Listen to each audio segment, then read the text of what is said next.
harapanku. Ku percaya hanya kepadamu, Yesus Allah perlindunganku. Engkau yang selalu ku puji. Tuhan Engkaulah pengharapanku. Ku percaya hanya kepadamu, Yesus Allah perlindunganku. Engkau yang selalu ku puji. Mari angkat hatimu, pujilah Tuhan. Mulutku penuh dengan pujian kepadamu ya Yesus Tuhan. Sepanjang hari ku beri penghormatan kepadamu ya Allahku. Mulut kami penuh dengan pujian, dengan pujian kepadamu ya Yesus Tuhan. Sepanjang hari ku beri penghormatan kepadamu ya Allahku. Tuhan, Kaulah pengharapanku. Tuhan, Kaulah pengharapanku. Ku percaya hanya kepadamu, Yesus, Yesus Allah perlindunganku. Engkau yang selalu ku puji. Mari jemaat Tuhan sendiri nyanyikan. Tuhan, Kaulah pengharapanku. ku percaya Hanya kepadamu, Yesus, Yesus Allah Kau perlindunganku. Engkau yang selalu Ku puji. Mari bersama nyanyikan. Mulutku penuh dengan pujian kepadamu ya Yesus Tuhan. Sepanjang hari ku beri penghormatan kepadamu ya Allahku. Mulut kami penuh dengan pujian, mulutku penuh dengan pujian kepadamu ya Yesus Tuhan. Sepanjang hari ku beri penghormatan kepadamu ya Allahku. Kami puji Engkau Tuhan. Mulutku penuh dengan pujian kepadamu ya Yesus Tuhan. Sepanjang hari kami beri penghormatan, hari ku beri penghormatan kepadamu ya Allahku. Mari angkat tanganmu Bapak Ibu jemaat Tuhan. Pujilah Tuhan. Mulutku penuh dengan pujian kepadamu ya Yesus Tuhan. sepanjang hari kami beri Sepanjang hari ku beri penghormatan kepadamu ya Allahku. sepanjang hari ku beri penghormatan kepadamu ya Allahku. sepanjang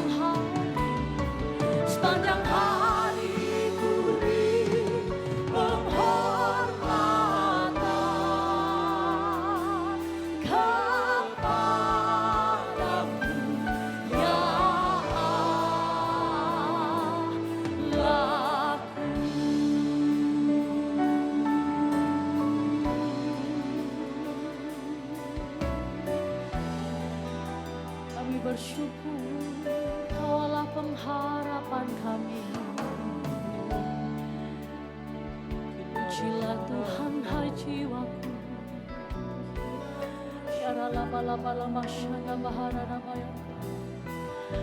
Kami menyembah-Mu Tuhan. Haleluya. We worship You, Jesus. Yaralabashikiribana mashande aranamara. Haleluya.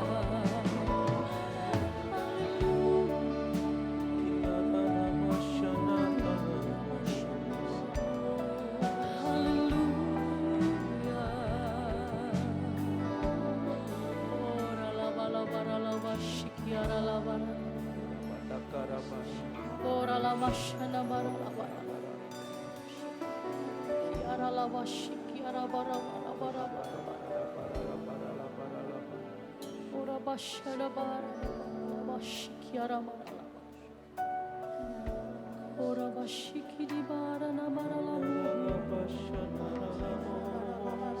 Memuji Engkau Tuhan, layaklah Kau disembah, layaklah Kau dipuji. Kaulah pengharapan setiap kami. Haleluya. Mari angkat tangan kananmu, berdoa dalam bahasa roh. Semua angkat bahasa roh. Semua bahasa roh.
Bersukacita, sebab Dia berikan sukacita malam hari ini. Amin. Mari tepuk tangan bersama.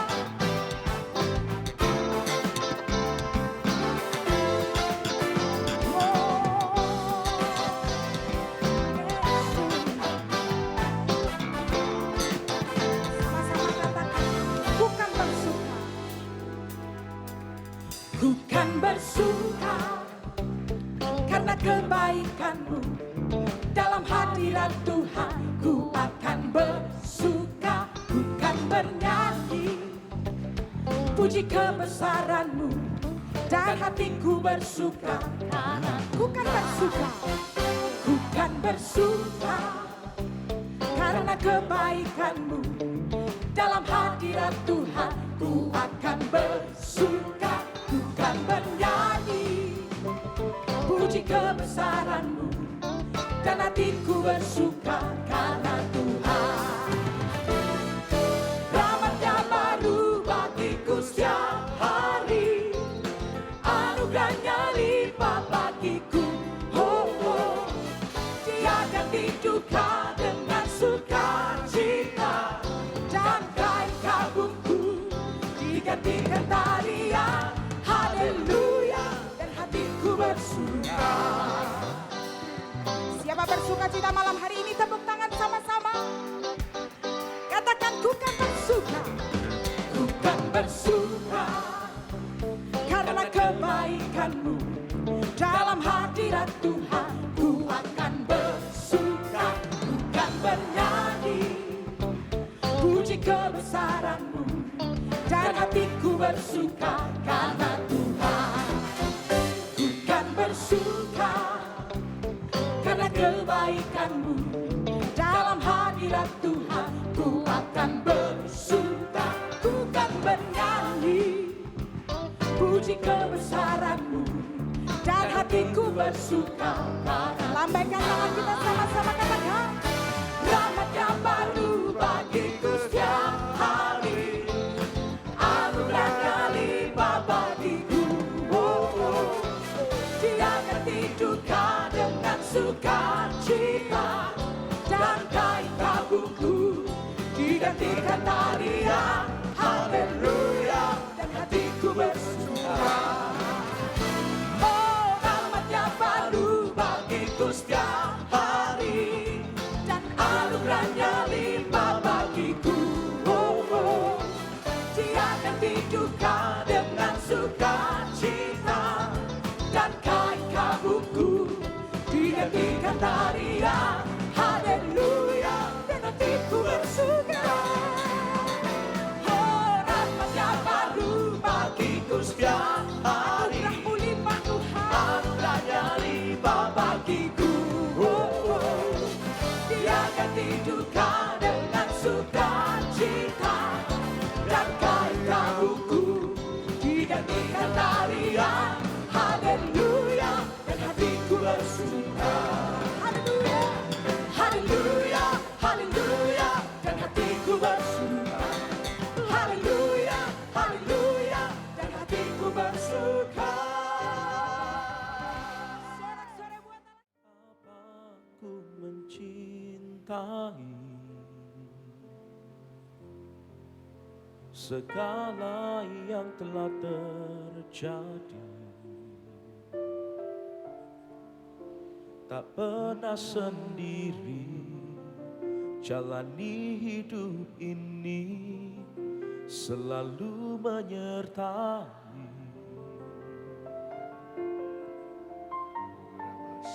Betapa ku menyadari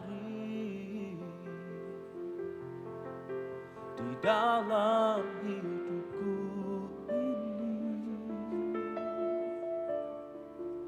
Kau selalu memberi rancangan terbaik oleh karena kasih. Pelan-pelan kita berdiri. Bapa, sentuh hatiku, ubah hidupku menjadi yang baru, bagai emas yang murni. Kau membentuk bejana hatiku. Bapa, ajarku mengerti sebuah kasih yang selalu memberi, bagai air mengalir yang tiada pernah berhenti.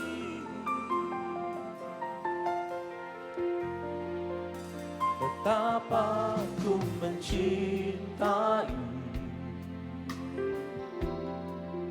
segala yang telah terjadi.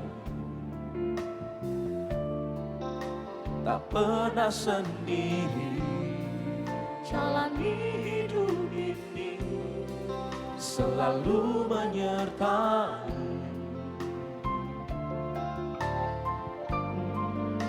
Betapa ku menyadari di dalam hidupku ini Kau selalu memberi rancangan terbaik oleh karena kasih. Lambaikan tangan saudara. Bapa, sentuh hati, sentuh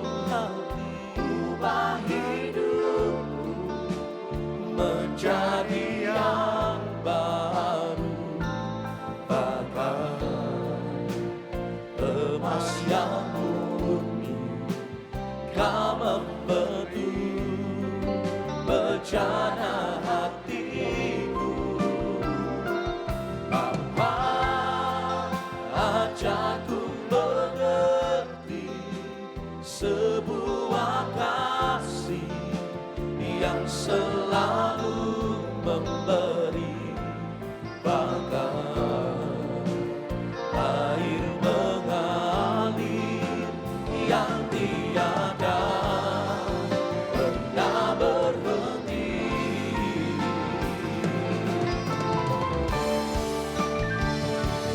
Bapa, sentuh hatiku, ubah hidupku menjadi yang baru, bagai emas yang murni. Kau membetul bejana hatiku. Bapa, ajarku mengerti sebuah kasih yang selalu memberi, bagai air mengalir yang tiada pernah berhenti, bagai air mengalir yang tiada pernah berhenti, bagai air mengalir yang tiada pernah berhenti.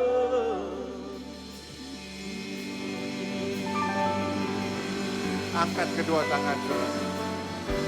Terima urapan. Terima urapan. Semua terima urapan.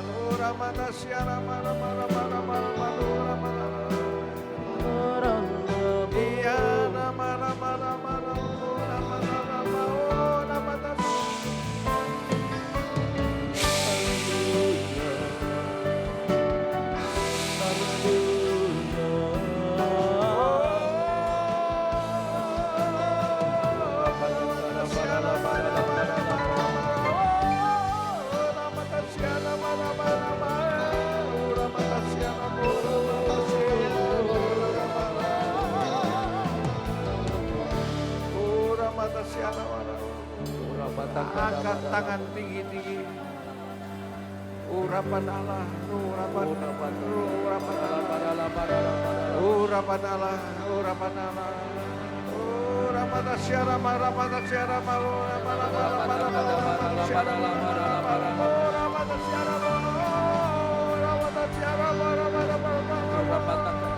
Bapa, sentuh hatiku, ubah hidup menjadi yang baru, bagai emas yang murni.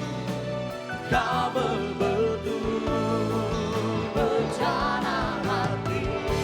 Oh Bapa, ajarku mengerti sebuah kasih yang selalu memberi, bagai air mengalir yang tiada pernah berhenti, bagai air mengalir yang tiada pernah berhenti, bagai air mengalir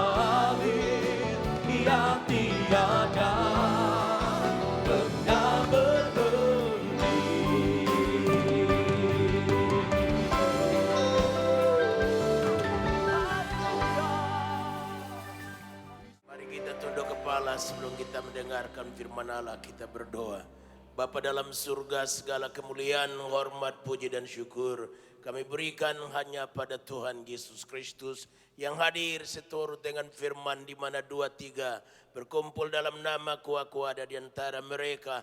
Dan kehadiran-Mu lah yang mendatangkan mujizat.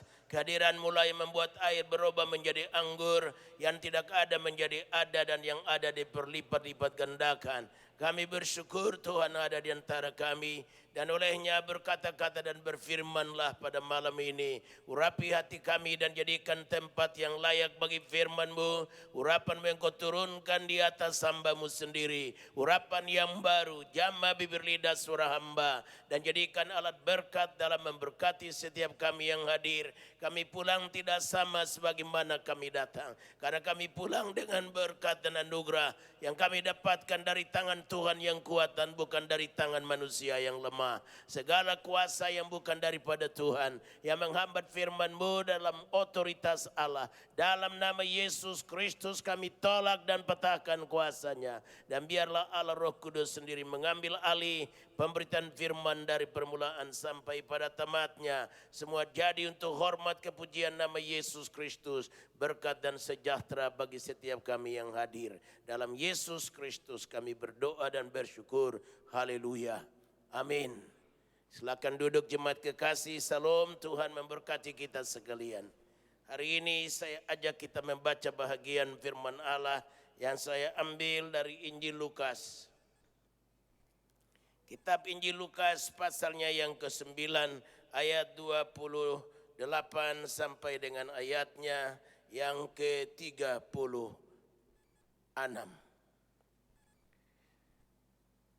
Lukas 9 ayatnya yang ke-28 sampai ayatnya yang ke-36, dan beginilah bunyi firman Tuhan. Kira-kira 8 hari sesudah segala pengajaran itu, Yesus membawa Petrus, Yohanes dan Yakobus lalu naik ke atas gunung untuk berdoa. Ketika ia sedang berdoa, rupa wajahnya berubah dan pakaiannya menjadi putih berkilau-kilauan. Dan tampaklah 2 orang berbicara dengan dia, yaitu Musa dan Elia. Keduanya menampakkan diri dalam kemuliaan dan berbicara tentang tujuan kepergiannya yang akan digenapinya di Yerusalem. Sementara itu Petrus dan teman-temannya telah tertidur, dan ketika mereka terbangun mereka melihat Yesus dalam kemuliaannya dan kedua orang yang berdiri di dekatnya itu. Dan ketika kedua orang itu hendak meninggalkan Yesus, Petrus berkata kepadanya, "Guru, betapa bahagianya kami berada di tempat ini. Baiklah kami dirikan sekarang 3 kemah, 1 untuk engkau, 1 untuk Musa, dan 1 untuk Elia." Tetapi Petrus tidak tahu apa yang dikatakannya itu. Sementara itu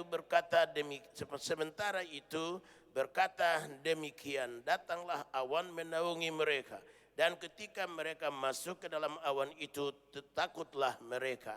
Maka terdengarlah suara dari dalam awan itu yang berkata, "Inilah anakku yang kupilih, dengarkanlah dia."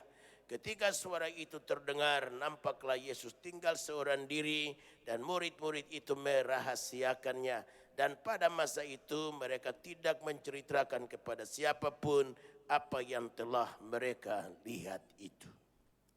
Yesus ke gunung untuk berdoa. Bukan masalah gunung, bukan pula masalah pinggir laut. Tempat tidak menentukan apa-apa bagi kita, karena semua buatan tangan Tuhan. Lalu yang menentukan apa-apa bagi kita itu siapa? Tuhan itu sendiri. Tuhan Yesus pergi ke gunung tidak mencari Musa dan Elia. Mereka datang akibat doa. Banyak kali kita mencari orang-orang yang kita kira banyak menolong kita. Inilah kegagalan kita selama ini. Tahun ini saya melayani Tuhan 45 tahun. Beberapa hari yang lalu saya berusia 66 tahun. Saya lahir tanggal 25 Februari. Jadi beberapa hari yang lalu saya berulang tahun. Nyonya tanya sama saya, mau dirayakan model apa? Saya bilang tidak perlu dirayakan. Yang penting kita berdua berdoa. Karena doa merupakan kunci dari segalanya, bukan perayaan. Perayaan itu masalah duit. Ada duit perayaannya gede. Gak ada duit perayaannya cuman kita makan di warteg.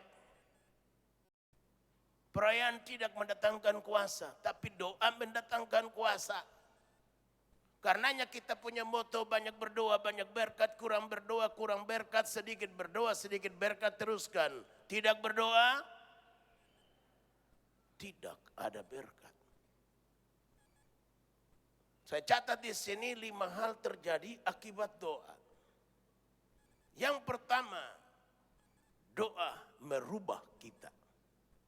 Karena ayatnya yang saya baca dalam ayat tadi, dalam ayatnya yang ke-29, ketika ia sedang berdoa, rupa wajahnya berubah dan pakaiannya pun menjadi putih berkilau-kilauan. Jadi kalau kita banyak berdoa, kita berubah. Jadi kalau kita ikut doa pagi, doa ikut doa puasa, doa semalaman tapi enggak berubah-berubah, berarti kita tidak berdoa. Kita cuma sedang memenuhi satu liturgi berdoa. Sebab kalau kita berdoa, Allah hadir. Dan kalau Allah hadir, sesuatu terjadi. Saya katakan tadi kan, buta melihat, tuli mendengar, timpang berjalan betul. Yang lemah menjadi kuat, yang tak berdaya berkata, aku pahlawan. Nah kita lihat di sini Tuhan Yesus berdoa, dia berubah. Wajahnya dan pakaiannya. Jadi kalau kita berubah di dalam, luarnya juga ikut berubah. Tidak mungkin kata seorang dalamnya berubah, tetapi luarnya enggak berubah. Pakaiannya enggak berubah, rambutnya enggak berubah, dandanannya enggak berubah. Saya lihat banyak anak Tuhan masih pakai laki-laki anting-anting di kuping kanan, kuping kiri. Ini kok enggak berubah? Bedanya dia dengan pinggir jalan yang orang jaga preman di pinggir jalan itu sama aja dandanannya sama kita di gereja. Lalu mereka bilang, Pak ke gereja Pak. Lah ngapain saya ke gereja? Kalian di gereja kok dandanan sama saya, kayak sama saya kok. Ngapain saya ke gereja? Tapi coba kalau kita ke gereja kita berubah. Perubahan kita mendatangkan kesaksian. Perubahan kita merubah orang lain. Orang berkata, iya deh aku mau ke gereja dah. Laki dia itu dulu ngaco belok, setelah ke gereja berubah. Si laki itu dulu tukang pukul bininya. Setelah ke gereja, aduh sayangnya luar biasa minta ampun. Ke gereja gandengan sekarang, walaupun udah tua bangka. Kalau istri masih bau minyak wangi, digandeng mah gak heran. Ini udah bau minyak kayu putih, apa bau minyak kelapa. Masih gandengan tangan. Apa gak dahsyat? Itulah perubahan. Nah kalau anak Allah yang hidup saja berubah wajahnya. Apalagi kita. Sorga ada tempat orang-orang yang berubah. Mantan pembunuh, mantan penjina, mantan pencuri. Dan mantan-mantan penjahat lainnya. Sorga itu bukan tempat orang-orang mantan orang suci. Enggak, mantan orang berdosa. Bukan tempat tinggal orang berdosa, tempat tinggal mantan berdosa. Artinya tidak berdosa lagi karena sudah berubah. Sebagai gembala yang puluhan ribu jemaat juga, selalu orang datang nangis-nangis ibu-ibu. Bapak pendeta, suami saya ini sulit berubah. Saya tanya, ibu pernah doakan bapak enggak? Enggak. Mau enggak doain suaminya? Bawa dia ke gereja. Dia dengar firman, kita berdoa, dia berubah. Jadi kalau kita berdoa, kita tidak berubah, kita mesti bertanya, berdoakah aku? Minimal kita berubah dulu dah. Istri yang suruh suami berubah, dia sendiri gak berubah-berubah. Bangunnya jam 10, sikat gigi sampai jam 12, mandi sampai setengah 1, pakai kutek sampai jam 2, makan pagi setengah 3, masih hidup itu mujizat.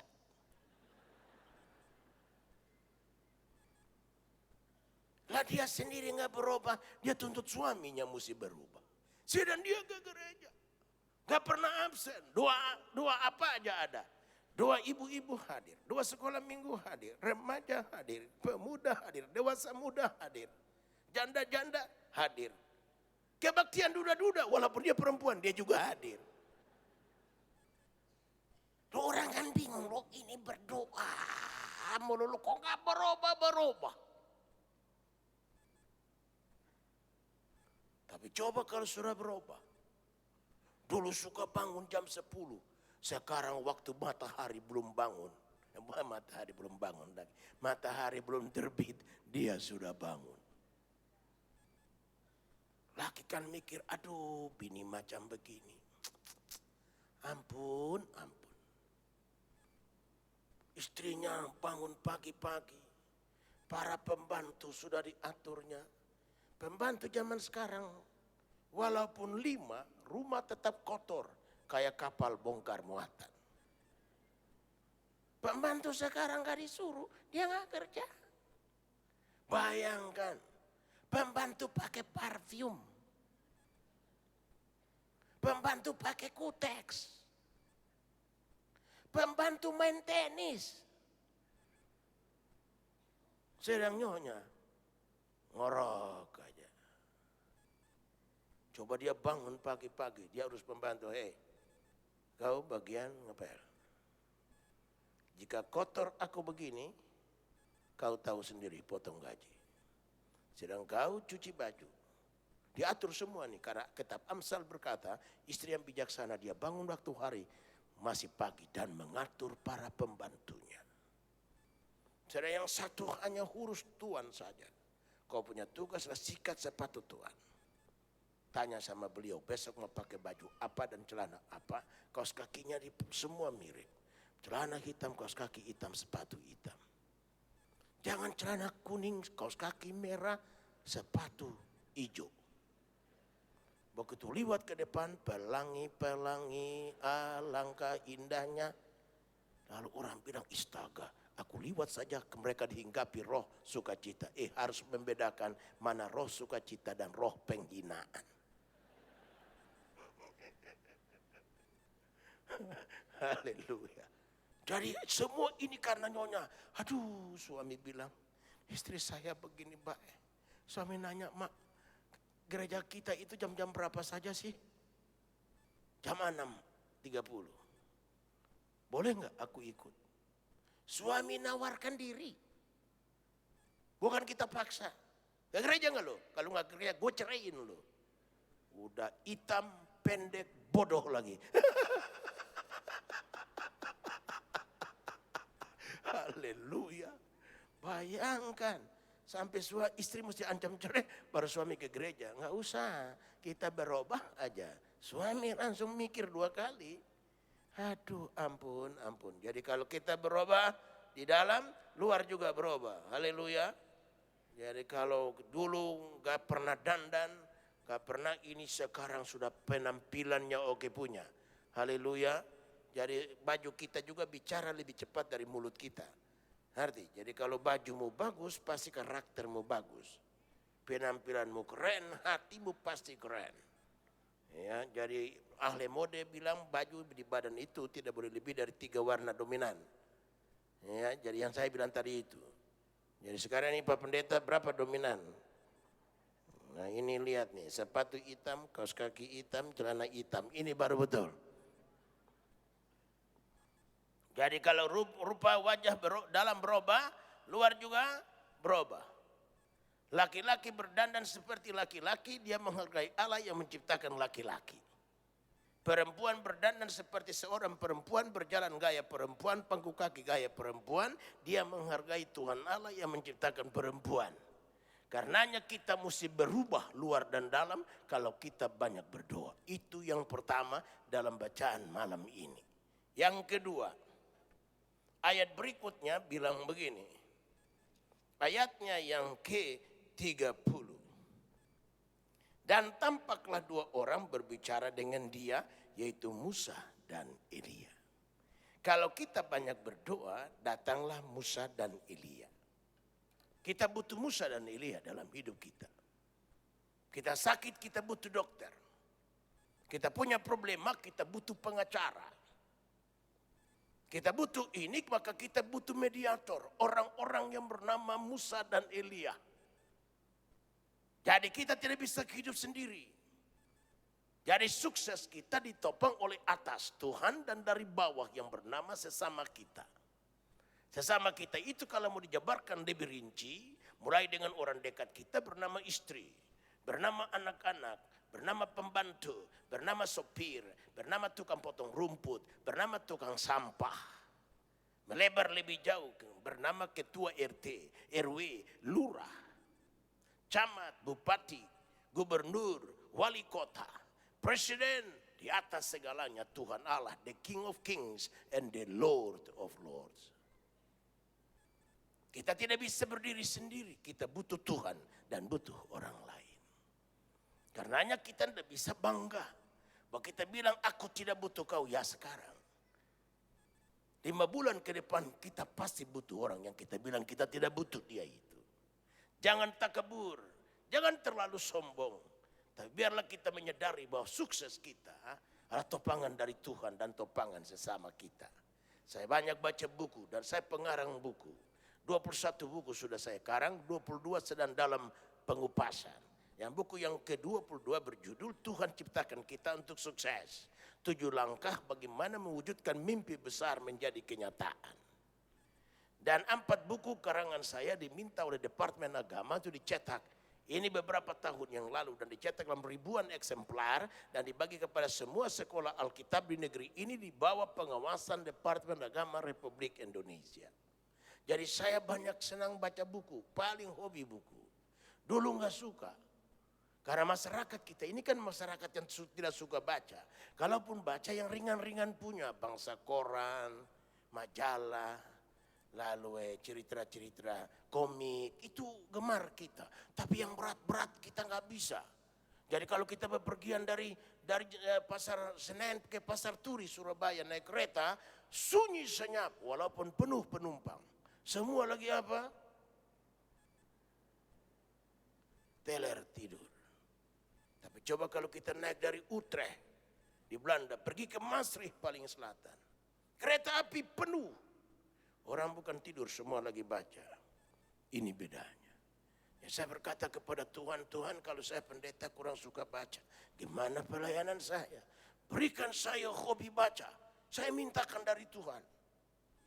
Tuhan usir dari saya segala roh yang tidak suka baca buku. Aku patahkan dalam nama Yesus. Dan aku undang sekarang roh suka baca. Jadi sekarang saya suka baca. Kemanapun saya pergi buku dampingin saya. Di rumah buku melulu, di kamar tidur buku, di WC buku, di mana-mana buku. Sampai nyonya berteriak, Papa, buku. Saya bilang justru itulah hidup kita sayang. Kau bereskanlah. Kau tidak sanggup membereskannya, aku yang akan membereskannya. Itu hidup kita ada di situ. Akhirnya nyonya diam juga. Dan saya baca buku, salah satunya bilang begini. Behind every successful man there is a great woman.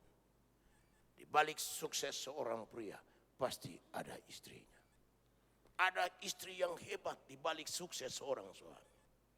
Jadi kita jangan kira itu sukses kita saja. Jadi kita boleh topang oleh orang-orang yang dikatakan di sini Musa dan Elia. Kita butuh semua. Kita butuh dokter, kita butuh orang lain. Jadi kalau kita punya sopir ngantuk atau dia marah sama kita, dia tabrak pohon asam dan dia lompat dari mobil, kan kita konyol. Kita pasti mati dan diantar pakai lagu Batak ke kuburan. Lagu yang berbunyi dong mate ho, saya pikir matu dia ho. Ada orang Batak di sini tolong lambaikan tangannya dulu. Horas amang, mau lihat ya godang. Mana tangannya nih, angkat wah. Kok malu-malu jadi orang Batak sih ya. Aku aja gak malu jadi orang Ambon. Jadi camkan baik-baik. Kalau kita berdoa Tuhan kirim orang-orang yang bernama Musa dan Elia untuk tolong kita. Nah saudara butuh apa sekarang nih? Ada butuh masalah apa yang perlu Tuhan tolong? Nanti Tuhan kirim kalau kau banyak berdoa. Tuhan kirim yang tepat. Tuhan gak kirim yang lain. Tuhan kirim Musa dan Elia. Orang-orang yang mantap dan kapabel. Bukan orang itu orang yang dikirim yang cuma grohotin kita aja. Duit kita aja diambil. Perkara nggak beres-beres. Masalah nggak beres-beres. Tuhan punya berbagai cara. Dan luar biasa. Satu waktu kami bangun gereja. Ratusan miliar. Sekali lagi mohon maaf, saya tidak pernah minta. Saya tidak pernah jalankan les. Saya tidak pernah bikin acara makan malam dan lelang barang. Pantang bagi saya. Saya cuma sembahyang aja. Firman Allah berkata, ujilah aku. Saya uji Tuhan Allah. Tuhan, kalau memang kau hidup, buktikan diri bahwa kau hidup. Aku cuma berdoa. Satu waktu gereja stuck. Karena dana tidak lagi. Lalu Khotmah Sitompul datang sama saya. Dicerita. Bapak, beberapa minggu yang lalu aku sedang ada di depan pintu gereja selesai ibadah. Datang seorang pelayan marah-marah. Dia bilang ini gara-gara pendeta kita punya iman terlalu gede. Makanya gereja nggak jadi-jadi. Dia marah terus. Khotmah dalam hati mendidih. Dia bilang ini kan gembala kita. Kau kan pelayan, kau sendiri kurang ajar amat. Marah-marah sama gembala kita. Lagi Khotmah marah-marahin orang. Ini Roh Kudus bekerja dalam dirinya dan mendakwanya.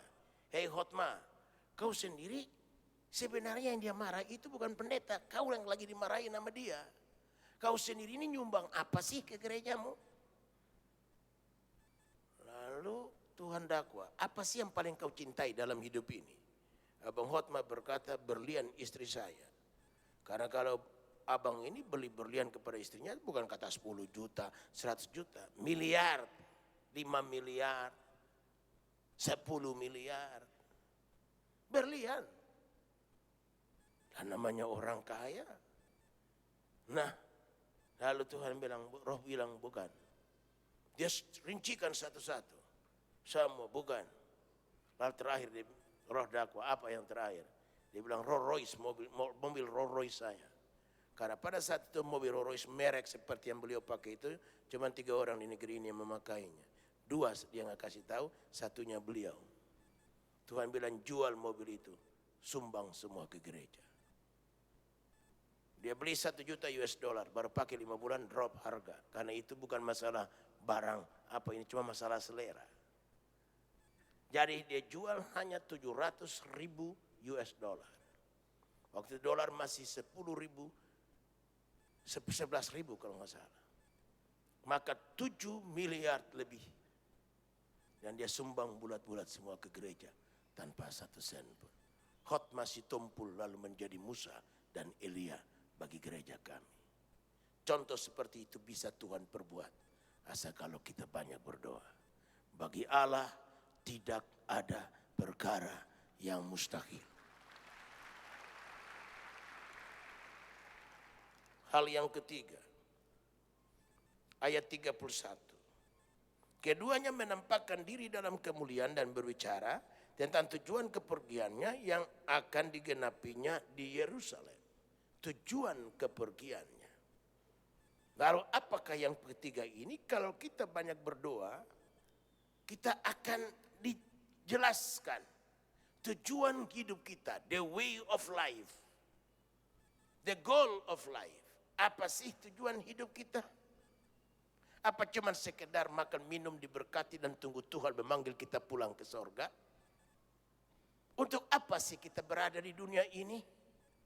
Untuk apa sih Tuhan ciptakan kita? Untuk apa sih Tuhan jadikan kita perempuan dan bukan laki-laki? Laki-laki dan bukan perempuan. Pernahkah kita bertanya? Kenapa saya tinggal di Surabaya dan bukan di Jakarta? Kenapa saya di Surabaya dan bukan di New York? Pernahkah kita bertanya? Hanya untuk menemukan jawaban. The way of life and the goal of life. Apa sih? Pernah Bapak Ibu sudah baca buku karangan Rick Warren, The Purpose Driven Life? Apa yang menuntun hidupmu? Apa yang mendrive, yang mengemudikan hidup saudara? Ketakutankah? Kekhawatirankah? Atau firman yang menjadi pelita pada kaki dan terang pada jalan? Kalau kita menemukan tujuan hidup, hidup kita ringan. Hidup kita enteng. Perjalanan mengiring Tuhan itu bukan sebuah siksaan. Bukan sesuatu yang melelahkan dan menjemukan. Kalau Hairul Anwar, seorang pujangga yang berkata, aku mau hidup 1000 tahun lagi. Dia tidak punya Roh Kudus, dia tidak punya Tuhan Yesus, dia tidak punya firman Allah pelita pada kaki, terang pada jalan.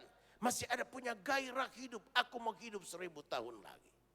Sedang kita yang rajin ke gereja, anak Tuhan, melayani Tuhan, apa-apa, udah dah biar mama mati aja dah, udah dah biar mama mati aja dah. Dan kalau mama mau mati, bapak mau kawin lagi, dapat ibu yang lain, belum tentu sebaik mama. Tapi anak Tuhan, apa-apa haleluya, apapun haleluya. Sampai dia bernama Tante Haleluya. Punya petasan dor, haleluya. Terpleset kulit pisang, haleluya. Masuk diangkut ke bentuk kepala, haleluya. Sampai dia bernama Mbok, haleluya. Tapi ada masalah dikit pingin mati. Ada masalah dikit pingin mati. Dikit-dikit ngeluh, dikit-dikit ngeluh, dikit-dikit bersungut, dikit-dikit bersungut. Lalu orang pikir jadi Kristen kok begini modelnya ya? Aku yang tidak jadi Kristen aja jarang bersungut tuh. Aku terima saja apa yang Tuhan buat. Aku tahu pasti ujungnya baik. Tapi kita punya firman, punya Roh Kudus, punya Tuhan Yesus. Masih ngeluhnya gak kalah dengan, lebih kalah dari orang dunia. Nah karena itu kalau kita mengerti tujuan hidup. Untuk apa kita berada dalam dunia ini? Untuk Tuhan. Dan kalau kita hidup untuk Tuhan, ringan perjalanan kita. Tapi kalau kita hidup untuk duit, kita hidup untuk nama, kita hidup untuk diri kita sendiri, lalu beratlah langkah perjalanan kita. Tuhan Yesus berkata, kuk yang kuberikan padamu ringan dan sedap rasanya. Pernahkah sudah merasa sedapnya ngiring Tuhan seperti nikmatnya makanan? Ada semaknya, ada rasa nikmatnya. Apakah kau masih berkata, aduh kalau hidup ini 1000 kali 1000 fotokopinya. 1000 ku jadikan alat dalam tangan Tuhan. Mari kita melayani Tuhan. Mari kita hidup untuk Tuhan. Kita tidak hidup untuk sepiring nasi. Terlalu ringan tujuan hidup seperti itu. Kecil dan tak bernilai. Kita tidak hidup hanya untuk sebuah rumah mewah. Bebas banjir dan listriknya gak mati-mati. Lingkungannya tempat tinggal orang-orang ternama. Bintang film, pengacara. Orang-orang politik ada sekitar kita. Bukan itu terlalu kecil jika itu tujuan hidup kita. Salomo dalam kitab Amsal dia berkata, aku telah menguji diriku. Aku mempunyai banyak hamba. Aku punya kebun-kebun yang ditanami dengan bermacam-macam pohon. Dia berkata dalam hidup menikmati, aku telah mencobanya. Tapi semua aku katakan sia-sia di atas kesia-siaan. Jadi kunci buku itu dengan tulisan, tetapi inilah yang wajib bagi semua manusia. Takutlah akan Allah dan peliharakanlah firman-Nya. Karena perbuatan setiap orang akan dihadapkan Tuhan kepada hukum dan pengadilan. Di mana Tuhan akan berdiri dan minta tanggung jawab. Jika Anda bertanya kepada saya, what is life? Life is a trust. Hidup adalah sebuah kepercayaan. Tuhan berikan kepada kita sesuatu yang lebih dari orang lain. Bukan itu untuk kebanggaan. Tapi itu untuk kita pergunakan. Apa yang kita buat dengan apa yang dia percayakan pada kita. Rumah, mobil, talenta, bakat. Apa yang Tuhan berikan pada kita bernama berkat. Talenta. Lalu apa yang kita berikan kepada Tuhan? Talenta yang diperlipat gandakan. Itulah pemberian kita kepada Tuhan. Sudahkah kau perlipat gandakan talentamu? 1 menjadi 2, 2 menjadi 4, dan 5 menjadi 10. Atau kau simpan di bawah tanah? Mari kita tanya diri kita. Yang Tuhan percayakan pada kita ini, sudahkah kita berlipat gandakannya? Dia berikan pada kita waktu. Dia berikan kepada kita berbagai fasilitas. Sudahkah kita pergunakan itu? And what is life? Life is nafas of God. Hiduplah nafasnya Allah. Alkitab berkata pada waktu Tuhan ciptakan Adam dari tanah, maka dihembuskannya nafasnya. Nefes. Dalam bahasa asli Alkitab, nafas artinya nefesnya Allah. Allah menghembuskan nafas. Dan nafas itu berada pada kita. Dan kita mesti jaga nafas ini. Supaya dia berguna bagi dia pemberinya. Dan kalau dia memberikan nafas artinya hidup. Maka dia membela kehidupan itu. Dia yang menjaganya. Kalau dia berikan hidup, dia berhak juga untuk memberikan alat untuk mempertahankan hidup itu. Yang bernama makan, minum, dan pakai. Nah, saya terlalu percaya. Sesuai dengan Filipi 4 ayat 19. Allahku akan memenuhi segala keperluanmu menurut kekayaan dan kemuliaannya dalam siapa? Kristus Yesus Tuhan. Ayat inilah yang memberi inspirasi buat saya untuk mengarang sebuah buku 4.2:19 angka yang dicari orang. Sehingga saya kupas 7 rahasia bagaimana Allah mencukupi keperluan kita.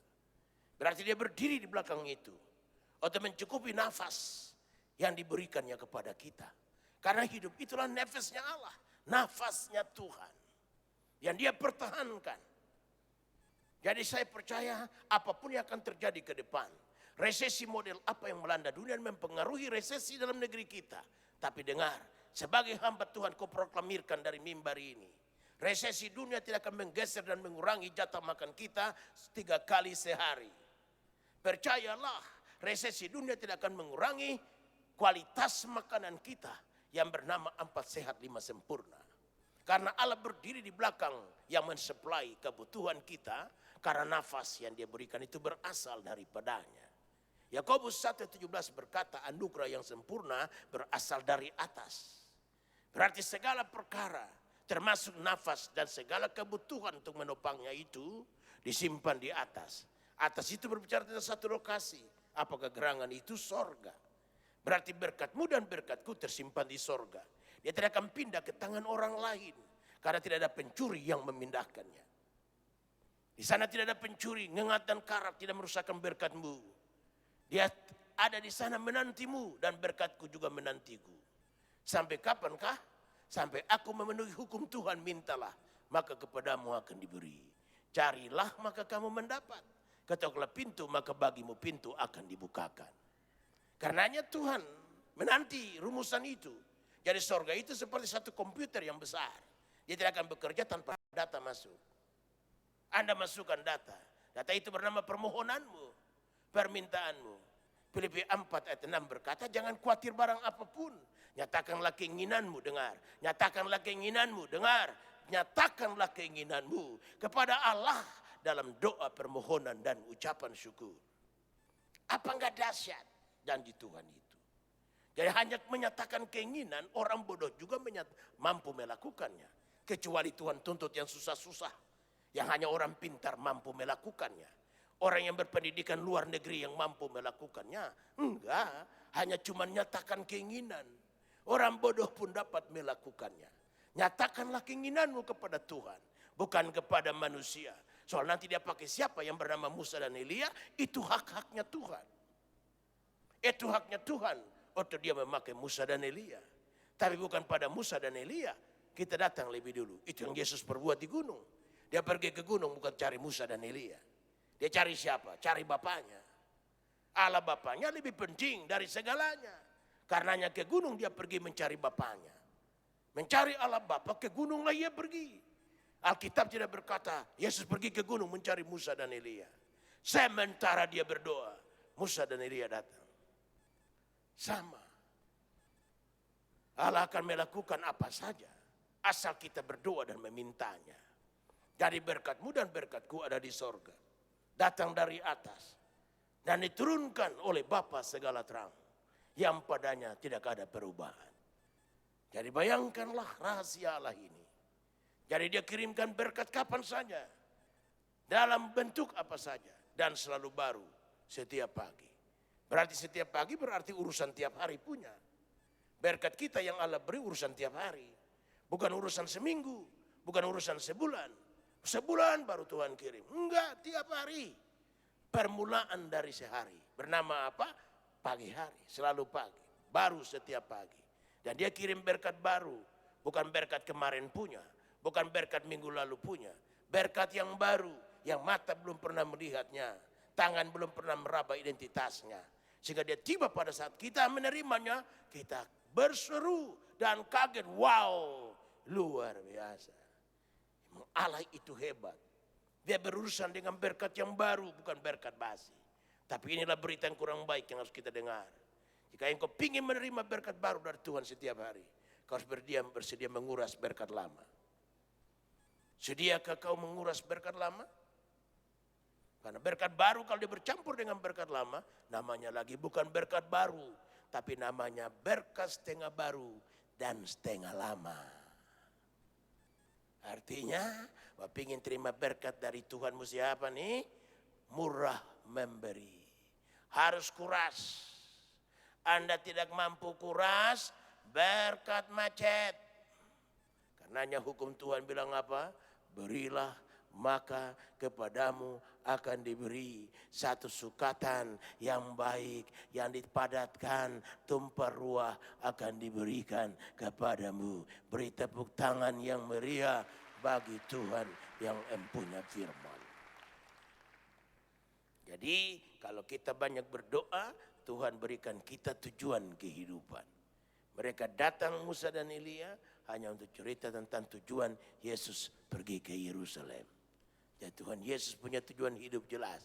Dia tidak datang untuk hidup. Saya kalau datang untuk hidup, dia hidup lebih panjang dari Metusala, manusia tertua di dunia. Dia tidak datang untuk kaya. Saya kalau dia datang untuk kaya, dia lebih kaya dari Onassis, dari raja-raja minyak yang ada di tanah Arab, termasuk orang-orang kaya yang ada di Indonesia dan belahan bumi yang lain. Tapi dia datang untuk mati, karenanya dia miskin. Firman Tuhan berkata, dia yang adalah kaya menjadi miskin, supaya kita miskin menjadi kaya dalam dia. Haleluya. Apa enggak luar biasa rumusan Tuhan itu? Puji Tuhan. Karenanya kita dengarkan lagi hal yang berikut kalau kita banyak berdoa. Kalau kita banyak berdoa, rahasia yang keempat. Ayat 35, maka terdengarlah suara dari dalam awan itu yang berkata, inilah anakku yang kupilih, dengarkanlah dia.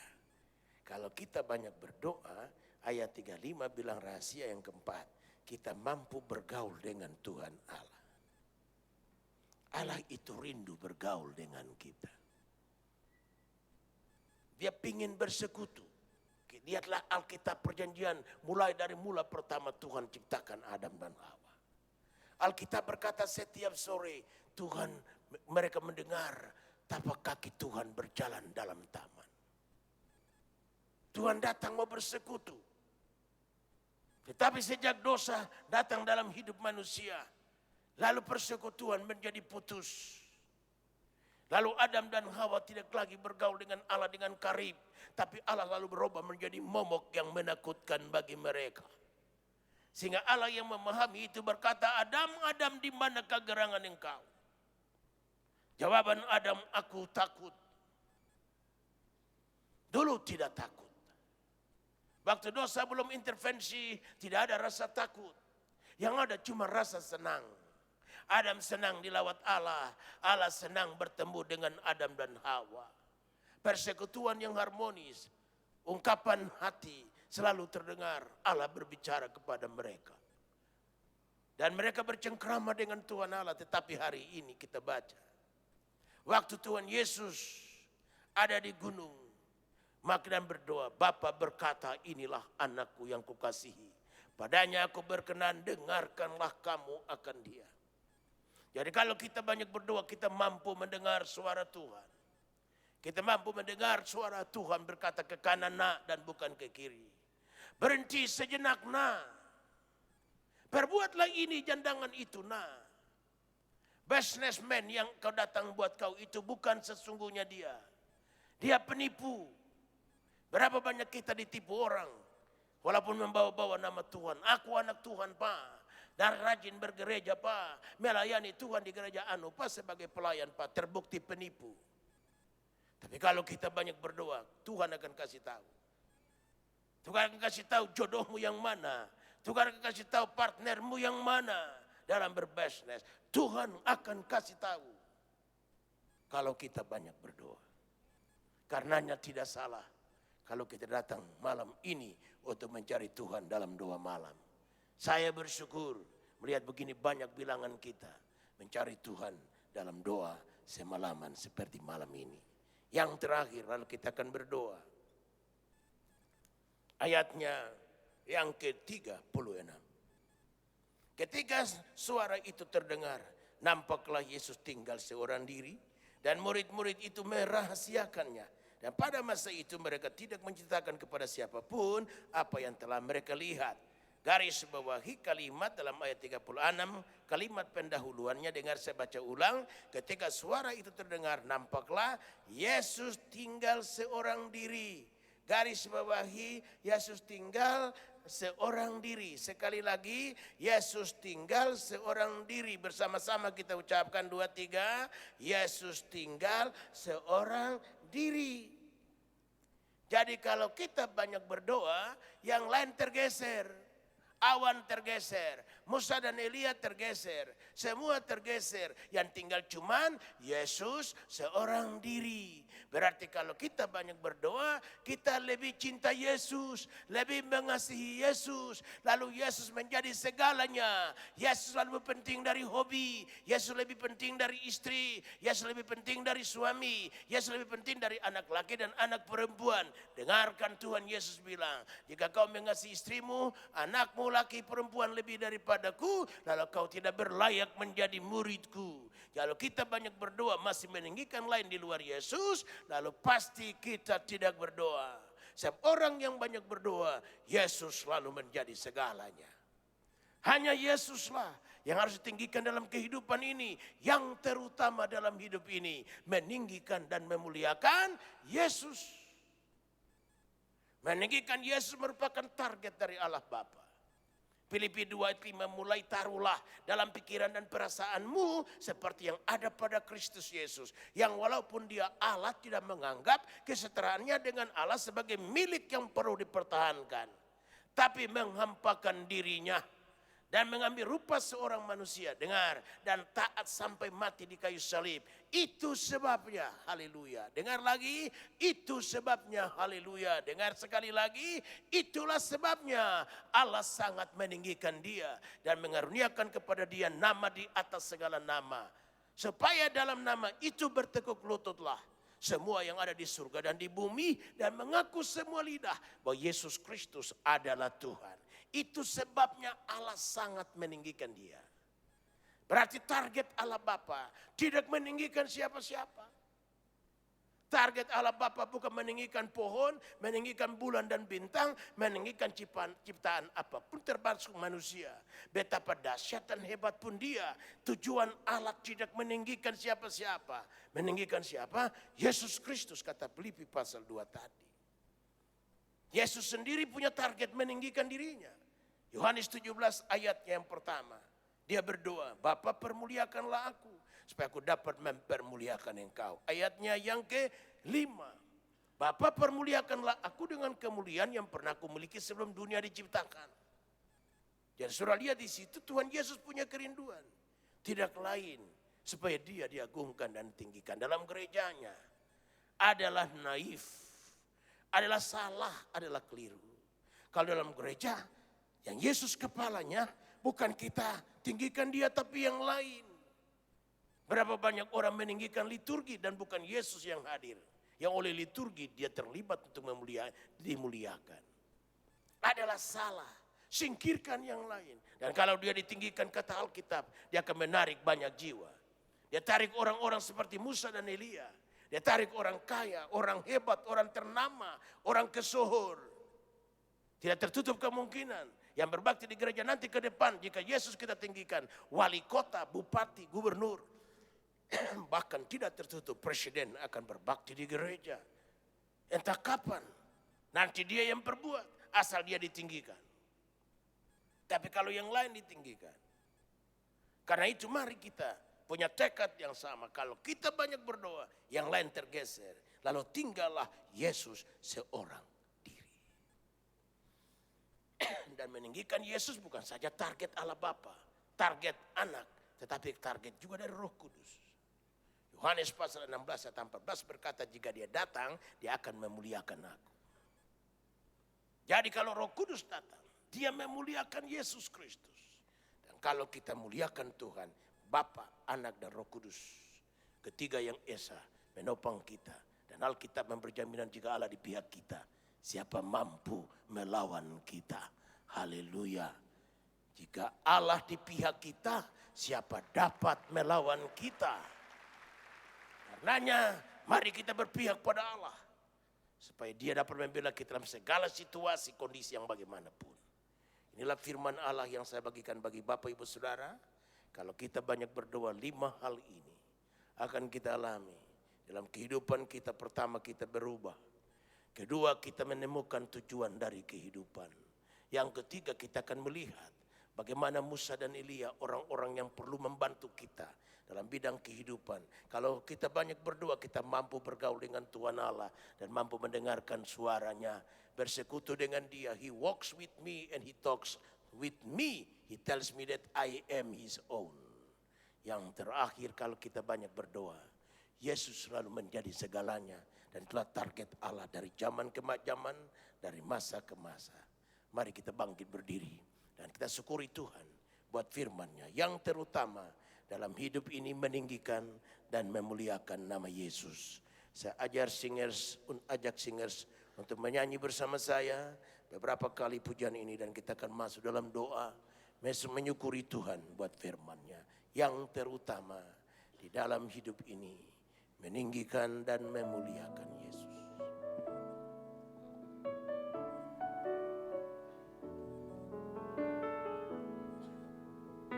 Yang terutama di dalam hidup ini meninggikan nama Yesus.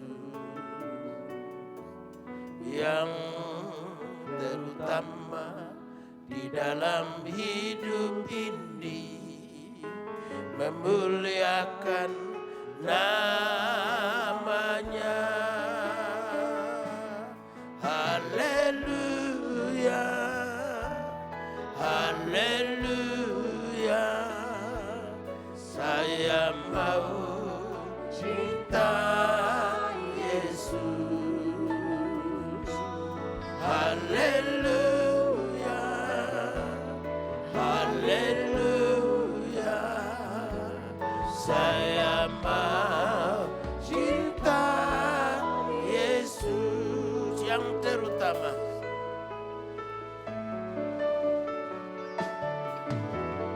yang terutama, kita angkat tangan kita dua-dua, kita menyembah dan kita akan masuk dalam doa. Meninggikan nama Yesus.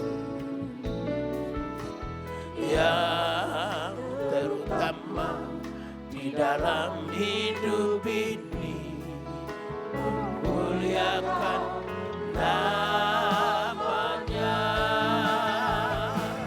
Haleluya, haleluya, saya mau cinta Yesus.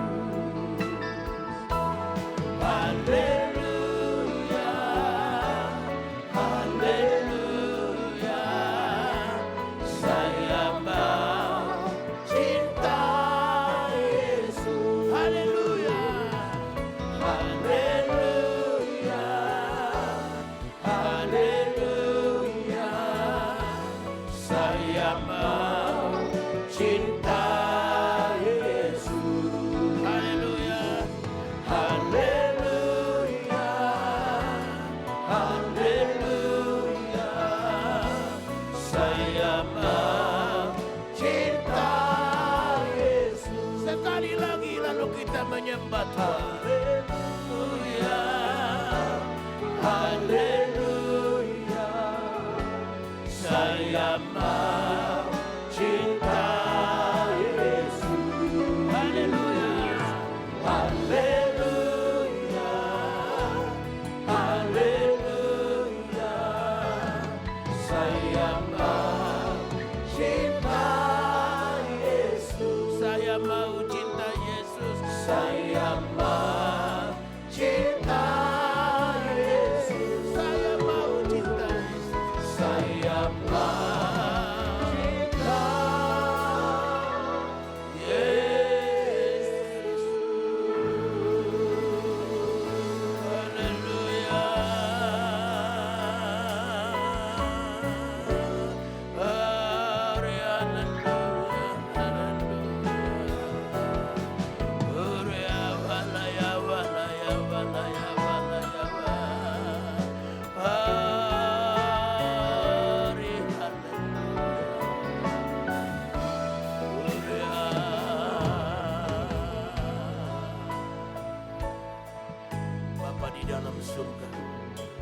Segala puji, hormat, dan syukur kami naikkan pada Tuhan.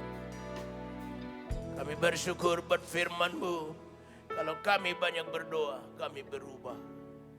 Jika ada 1, 2 atau lebih di antara kami yang belum dijamah dan terjadi perubahan, hamba mohon belas kasihan Tuhan malam ini, jamalah mereka. Biar mereka pulang dari sini, mereka berubah tidak sama sebagaimana mereka datang. Jika di antara kami ya Tuhan ada orang-orang yang memerlukan pertolongan, kirimkanlah Musa dan Elia bagi mereka. Orang-orang yang tepat di dalam berbisnis bagi mereka. Orang-orang yang tepat untuk mengurus apa yang mereka sedang hadapi. Tuhan, jika ada 1, 2 atau lebih di antara kami yang malam ini ya Tuhan memerlukan hal-hal yang mereka butuhkan di dalam kehidupan, supaya mereka mengerti dalam hidup ini yang terutama hanya meninggikan Yesus. Kalau ada yang belum bersekutu dengan Tuhan seperti layaknya seorang sahabat, seperti istri berbicara bersekutu dengan suaminya, sehingga mereka mampu mendengarkan suara Allah. Tuhan, malam ini datanglah dengan cara-Mu, jamah dan sembuhkan mereka. Kami bersyukur ya Tuhan, jika ada di antara kami yang belum memahami tujuan kehidupan, the goal of life, maka bantu kami memahami bahwa untuk Tuhanlah kami diciptakan. Untuk Tuhanlah kami berada di dunia ini dan bukan yang lain. Dengan menemukan rahasia hidup seperti itulah, langkah kami menjadi ringan. Beban kami tidak lagi menjadi berat. Kekristenan bagi kami bukan beban di bahu, tapi nyanyian di hati. Terima kasih buat firman-Mu, meteraikan di hati kami dalam Yesus Kristus. Kami berdoa. Amin. Bagaikan langit yang membentang, begitu luas kasih Tuhan tiada terhitung. Pertolongan-Mu dalam hidupku,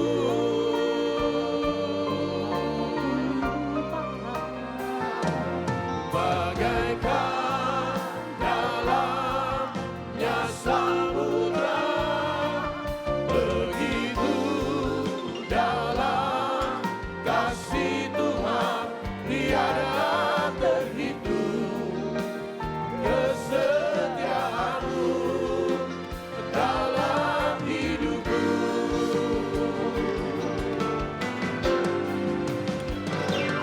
bagaikan langit yang membentang, begitu luas kasih Tuhan tiada terhitung.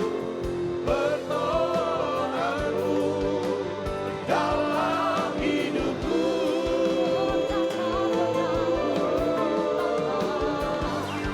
bagaikan dalamnya samudra, begitu dalam kasih Tuhan tiada terhitung. Kesetiaan-Mu dalam hidupku, tiada terhitung, tiada terhitung. Kesetiaan-Mu, kesetiaan-Mu, pertolongan-Mu tiada terhitung. Pertolongan-Mu tiada terhitung. Kesetiaan-Mu, kesetiaan-Mu dalam hidupku. Yang percaya dengan sorak-sorai yang mulia bagi Yesus.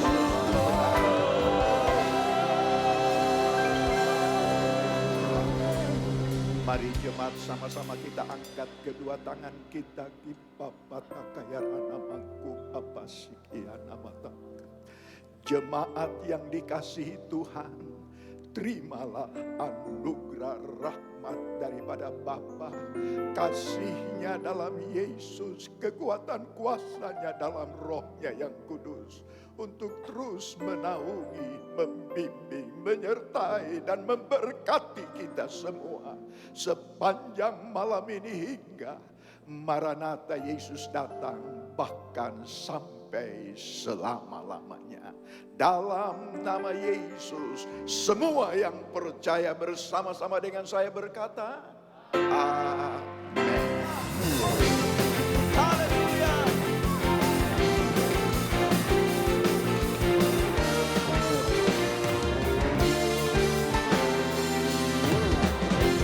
Tuhanlah kekuatan dan pasturku, Dia turun batu dan keselamatanku. Hanya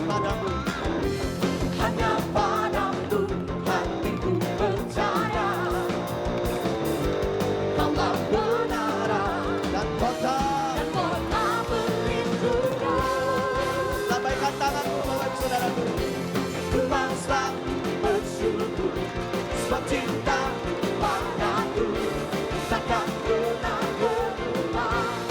Hatiku percaya, walaupun di bergoncang gunung-gunung beranjak, namun kasih setiamu tak pergi dariku.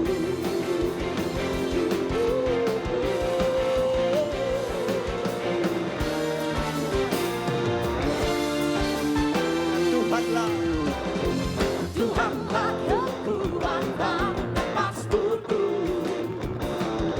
Dia gunung batu dan keselamatanku. Hanya padamu hatiku percaya, Kaulah menara dan kota pelindungku. Ku mau selalu bersyukur, sebab cinta-Mu padaku takkan pernah berubah. Hatiku percaya, walaupun di bergoncang gunung-gunung beranjak, namun kasih setia-Mu tak pergi dariku. Kita percaya Tuhan selalu menjaga hidup kita. Yang percaya katakan amin. Haleluya. Ku mau selalu bersyukur, sambil angkat tanganmu tinggi dalam saudaraku. Takkan